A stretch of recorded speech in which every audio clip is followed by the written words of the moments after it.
Unit Pengurusan Bencana Selangor meramalkan paras air laut di Pelabuhan Kelang akan berada pada tahap tertinggi pada 16 hingga 19 Oktober ini.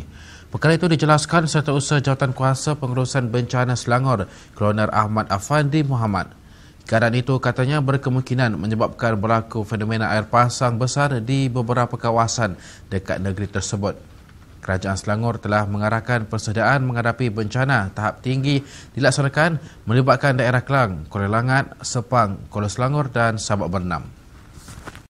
Fenomena air laut pasang besar diramalkan akan berlaku bermula 16 Oktober 2016 sehingga 19 Oktober 2016 di pesisiran pantai negeri Selangor dengan ketinggian paras air laut mencecah 5.7 meter. Sekiranya cuaca hujan lebat dan keadaan angin kencang berlaku, risiko berlakunya banjir akan meningkat.